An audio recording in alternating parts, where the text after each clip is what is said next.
There were big announcements last night from Canon and Sony for the aps-c size censored cameras.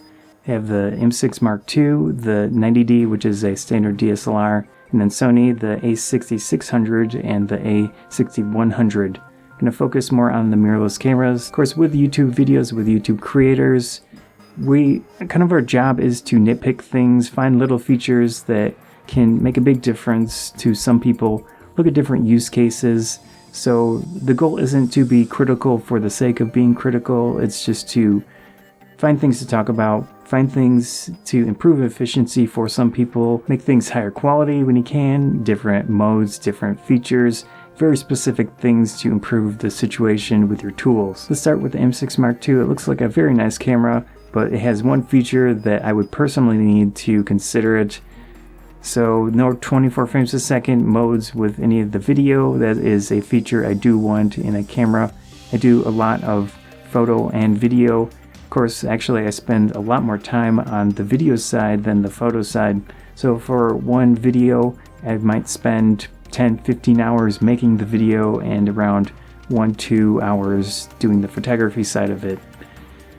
So it's just, I really want a camera that is very hybrid centric. It's got a really nice feature set of video stuff and the photo stuff.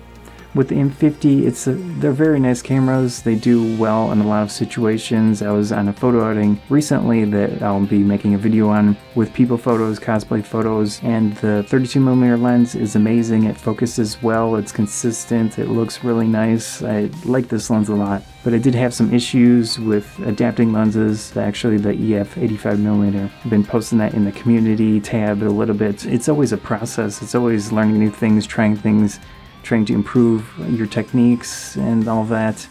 But in general, the M50 is a very nice camera, and for the moment I'll be sticking with these. If a camera works well for you and you don't have any specific reason to change things, don't. So with the M6 Mark II not having 24 frames a second, I'm not going to consider EFM moving forward because that camera is basically an agglomeration of the M5 and M6 apparently, according to the rumor sites. And it does have the EVF that you can buy as an add-on, which is nice if you want that feature.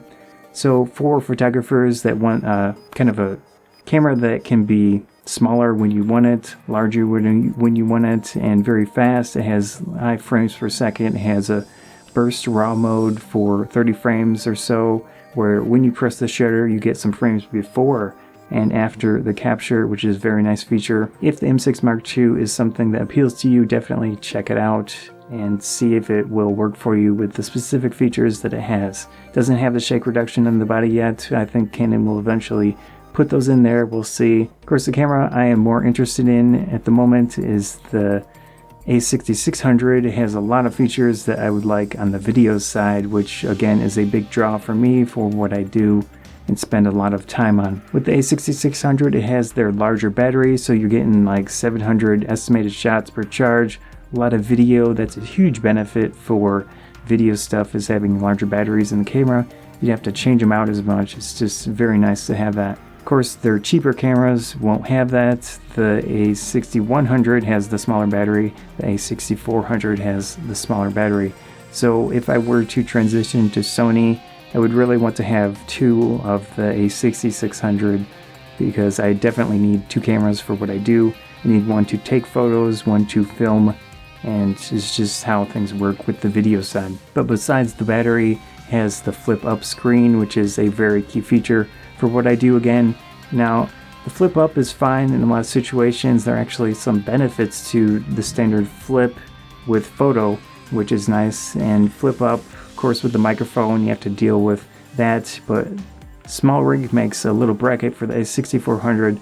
I'm sure they'll make a little bracket for the A6600. Anyways, the point is, with the flip up screen, I think it's just fine. It's definitely good enough. One of the bigger features with the A6600 is the in-body shake reduction. Now we'll see if it is an improvement over the A6500. Hopefully it is a vast improvement, but that will depend on the people that get hands-on time with it, that can test it.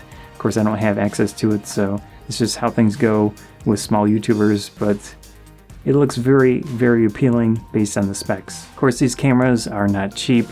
It makes it kind of in a weird situation with the A6600. It's announced at $1,400 US currency for the body itself, which I was expecting, but it seems a little high for situations where you have like the Canon EOS RP, which is a full frame camera. Now the specs aren't quite the same. The A6600 has better 4K modes and of course autofocus with 4K. The 120p has audio and it's, you know, it is better in a lot of situations, but with RP you get that full frame sensor and it's cheaper, so that's a weird position to be in.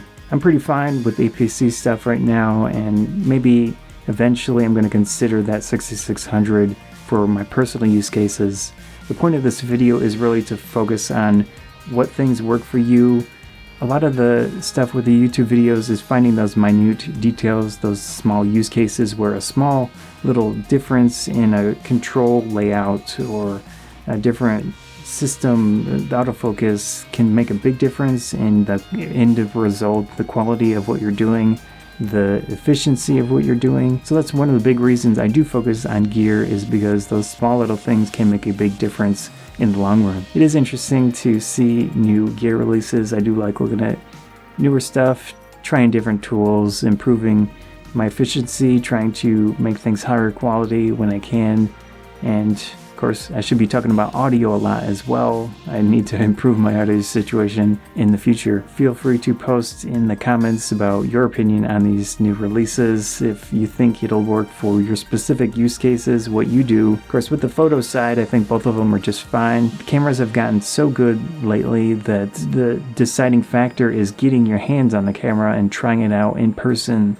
So it is challenging with the situation where camera shops are not prevalent these days, but at least in my case, I'll be able to check out the Sony cameras most likely. Again, thanks for checking out my videos. Hope you enjoyed it. If you did enjoy it, please consider subscribing. That helps me out a lot. Likes and shares help out a lot as well.